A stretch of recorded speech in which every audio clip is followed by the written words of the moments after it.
So what happened is we started exploring places to move. So we stayed in Dubai for a month and we found it very boring. Dubai lacks culture, and I believe Dubai is like a home to people who just want to save taxes. Then we also stayed in Lisbon.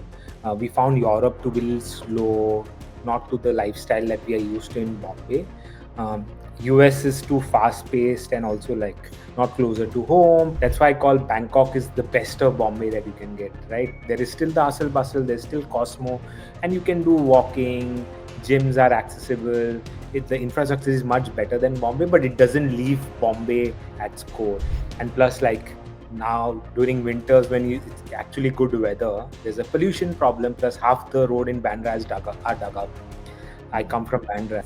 So then I realized I think what I like most is my health. It has to get solved. Because if you don't solve it, the people who make the country flourish will move out. If you solve the infrastructure problem, a lot of the talent will come back because they feel valued more in their country.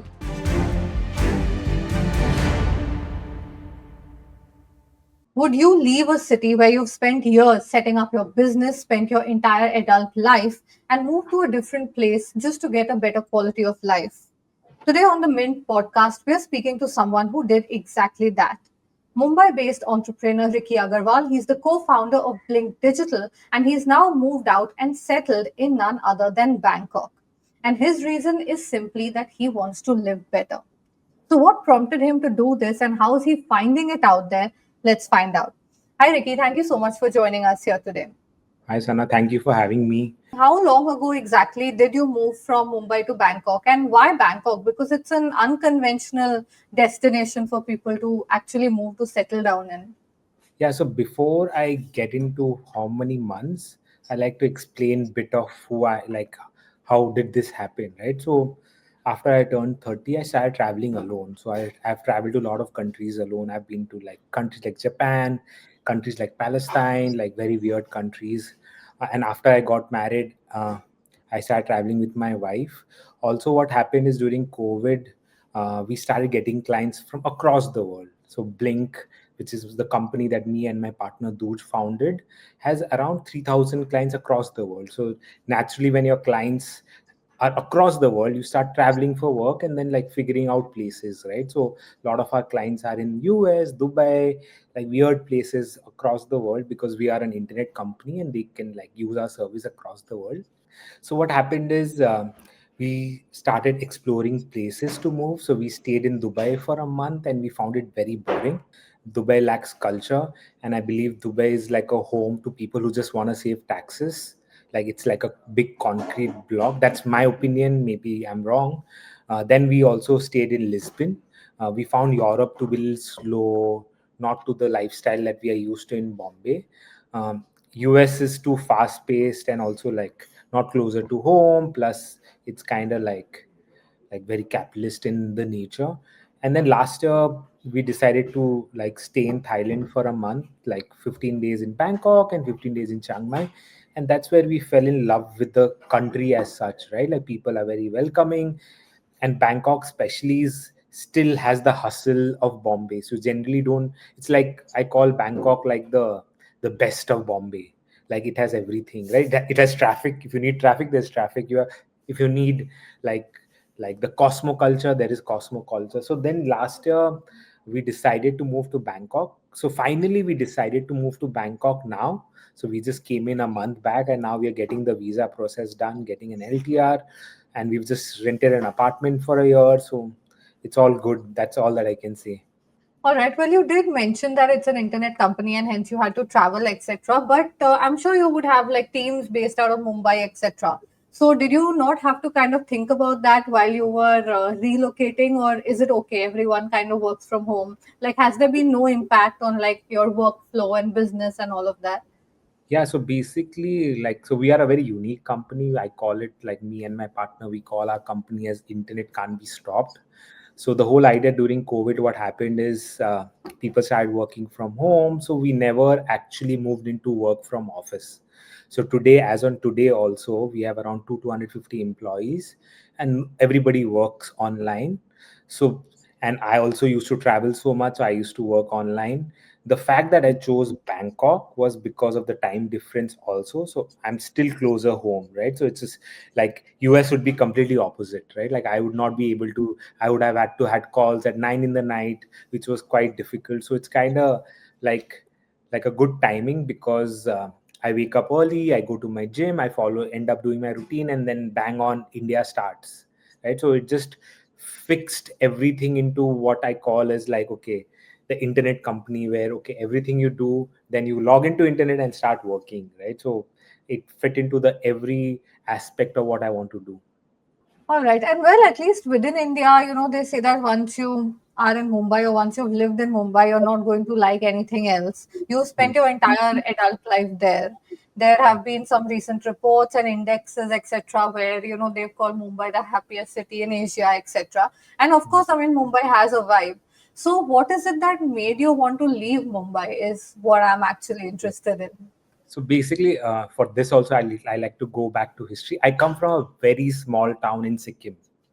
So I don't know, like a lot of no. When I came to Bombay, half the people asked me, "Is Sikkim in India?"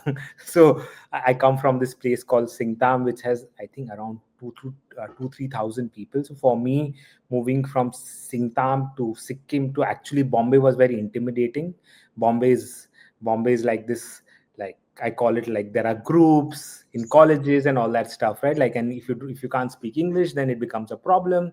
And coming from a very small state, so initially it took me time to settle in, but once you settle in a city like Bombay, it makes you feel like home, right? That's where the whole vibe comes.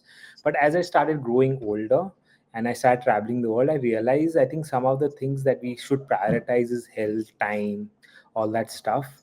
uh, like Bombay is still at heart of what I do. My company is still my our company is still based out of Bombay, but the fact is that I want to focus more on things that I like spending 1 hour in traffic, like going for client meetings. So what happens in India, the culture is okay, आप बॉम्बे में हो तो मिलने आ जाओ, Yeah. right? And then you end up going for 1 hour for a meeting, and then you realize the meeting was a waste. And plus, like now during winters when it's actually good weather, there's a pollution problem. Plus, half the road in Bandra is dug up. I come from Bandra, right? So it becomes like, oh, I can't even walk on the street, right? Like it's so. Then I realized I think what I like most is my health, me walking, talking to people. So in a sense, Bangkok became the obvious choice.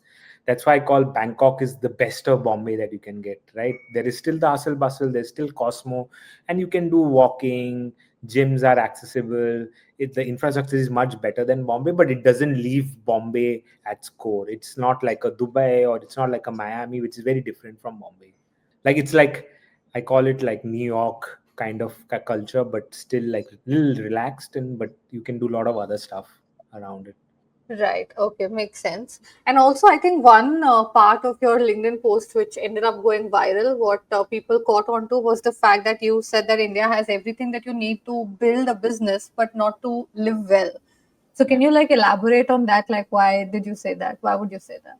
I think, look, I think everything that today I am is because of the company that we built, me and my business partner, Dooj, right? So the fact that we are a 200 people company and based out of Bombay means that I think Bombay as a city helped us grow, right?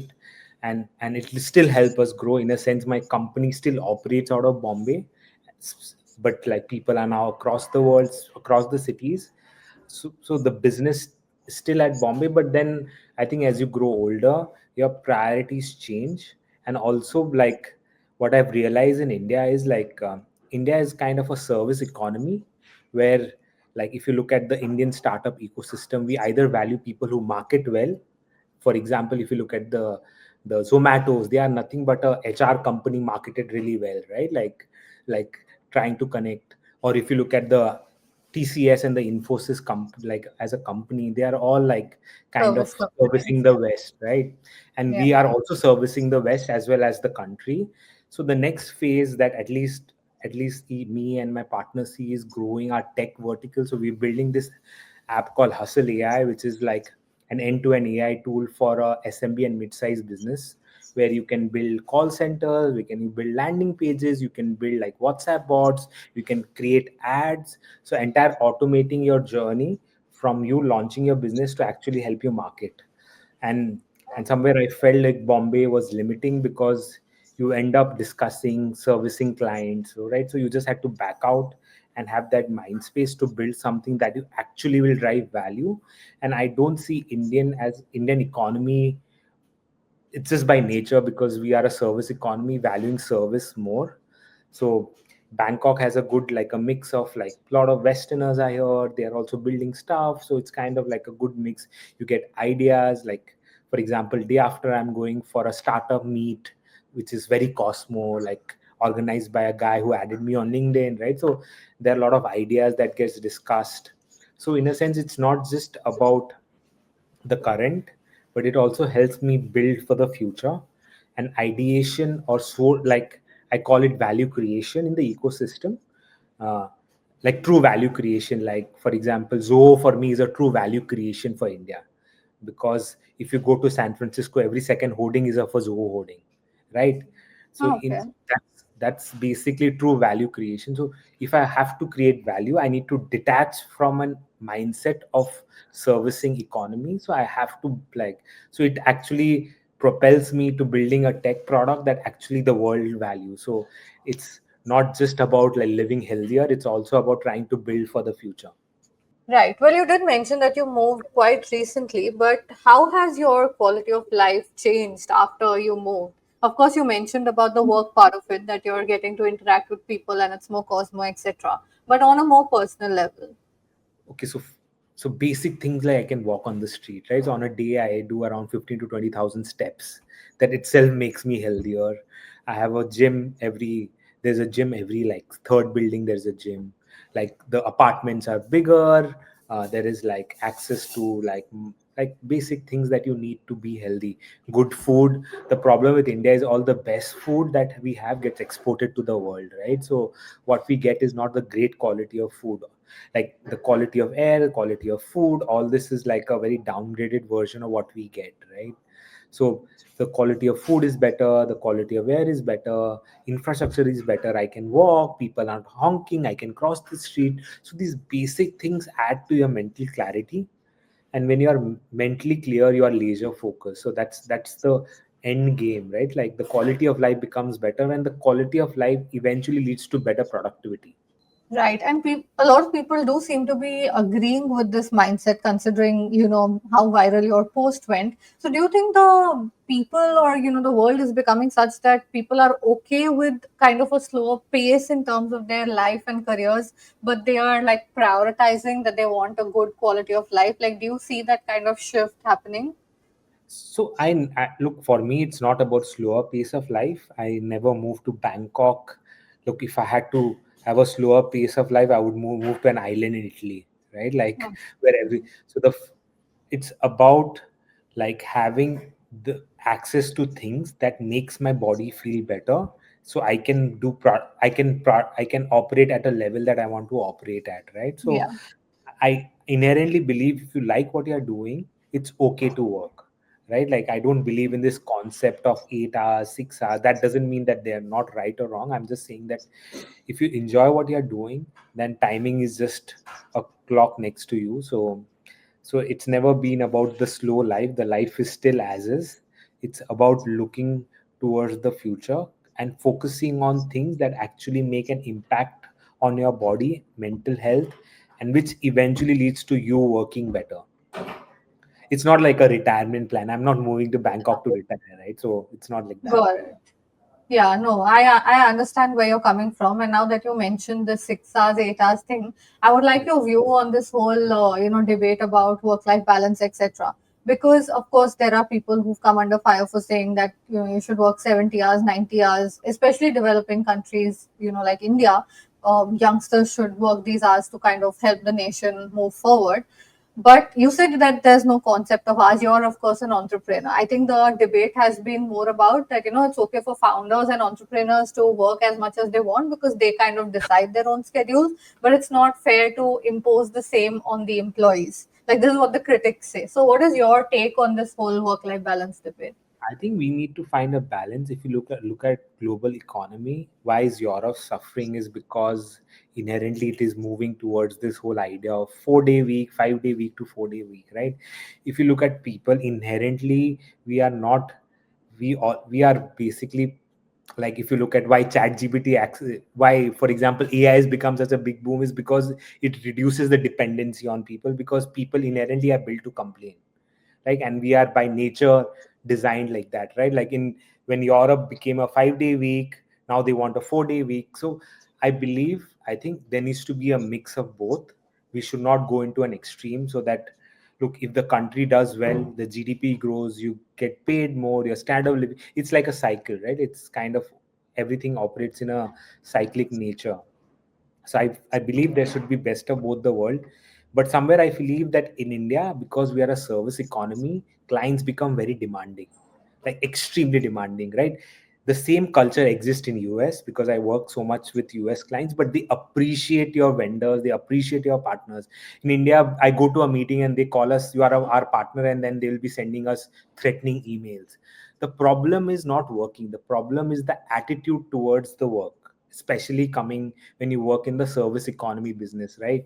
If the client is like nice, helping, rewarding, you enjoy your work, you like to do it, right? Because we are inherently designed like that. We love appreciation. We love, like, if the client is complaining and, like, every time trying to nitpick, we humans are designed to make mistakes, right? So nitpicking and all that stuff, then eventually people get stressed and all that stuff. So it's not the hours that matter, it's about the culture. Like, I think, if you look at India, if, like, for example, I'm really happy servicing a US client because they value me more 10x, and I'm okay working with them for 14 hours a day because they value me, right? But, and in India, I can work 16 hours, the client will still complain. They are like, "Are, like, ye nahi hua, wo nahi, are," like, end of the day, I'm human, I'm not a robot, right? Like, we have certain, like Maslow's need of hierarchy, right? Like, everything is not money, right? Like, as we move up the hierarchy, so in a sense, so I don't believe in the timing concept, but I believe that as India, if we have to grow, we have to value our service. We have, just because there is too much of supply and less demand doesn't mean that you take supply for granted, right? So in a sense, if that culture from the client changes, and the culture has to change from the top, not from the bottom, right? Like, today in our company, we work from home, we believe people are responsible, we've trusted them, we don't have hours that they check in, and we've grown, right? We've, like, last year we clocked around $50 million in our India turnover. This year we are trying to do around 10 to 12 million dollars in EBITDA, right? So, and we've been growing at that scale, so we've actually seen results, believing in trusting people to deliver what they want to deliver, and people don't leave us, right? So we, as a company, as an agency, have the lowest attrition rate. uh, so I think it's about accountability of the work rather than the timing. It's about being nice, and this all comes from the top, not from the bottom. And when I say from the top, it has to come from the client. And I think Indian corporates have to wake up and realize that it's time to value the service, whoever it is. It can be you, it can be anyone. Value the service of a person, because and I think the labor laws which are changed is kind of tending to that, right? So, like, now it's a rule book. Before it was like, okay, isko Sunday kara do, Monday kara do. Now, if a person is happy doing work on Sundays, he'll never complain. But if you start shouting at him, now there's a law to protect you. So in a sense, it's kind of like that, right? So I think it's I inherently don't believe it's timing that's more important. It's more about, like, I think how the culture is, how the work culture is, how your boss is, how your client is. A lot of these factors also play an important role. If you get appreciation for your work, you might, like, we are as humans designed to work 10x more if we feel appreciated, and there's enough data to prove it, right? So Got it. So basically, treat your employees better is what I'm getting I out think of it, and then they'll automatically be. I think it's not just employees. That's where the problem arises. It's also the client, right? As an Hmm. agency, we service the client, right? And when you are a service economy, when you are a service company, you mirror your client, right? We Hmm. are small orgs mirroring our client, right? So I think what for me, why did I start working in the West? A, the money was good. B, they were more appreciating. Like Hmm. small problems getting solved, coming on a call is like a good thing for them. I'm available is a good thing for them, right? So uh, I think it has to change from the client to the employees now, whether it be startup or anyone. Like your client can be your boss or it can be a different org. So it has to change, right? So that's the whole thing that I believe in. Got it. Okay, I just have one last question for you. Since you've moved out of, an Indian metro city, what would you say are, say, the top three issues with, living in an Indian metro right now? You did mention walkability, etc., as one, but any others? I think for this, so I was in China last year. I did like go to Guangzhou, Beijing, Shanghai, and all these big cities, right? Like, look, Beijing was the most polluted city 5 years back, 6 years back. I don't know the exact time frame. They have Yeah, actually solved it. yeah, Nobody talks about Beijing. It's not even in the list, right? So I think the biggest problem is the resolve to solve it. We need to have the resolve to solve every problem. Like for example, in Bandra, the same road gets dug up every year. Like we need to solve it. We need, if the roads are a problem, fix it for good. If hmm. UI is a problem, fix it for good, right? Like I understand India is a democratic setup. It has its own set of challenges. It can't be like China, and understand, and slowly it will change. Bombay has moved forward. If you look at the connectivity now, and it will Yes, change. But I think the resolve has to be there. Um, like Delhi problem has been existing for God knows how many years. It has to get solved, because if you don't solve it, the people who make the country flourish will move out. Like like if you look at the difference between China and India, it's easy to say that India doesn't innovate, but India doesn't even have the infrastructure for you to let you innovate. Because as a person, if you are smart enough, you are intelligent enough, you are like, why should I stay in this country and go, you primarily move to US where you innovate, right? The yeah, youngest billionaire right now is an Indian building a AI app, right?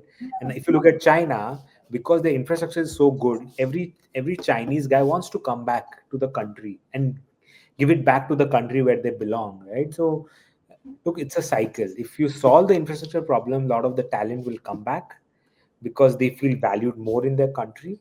So once the talent comes back, you will see more productivity, more innovation coming. got it.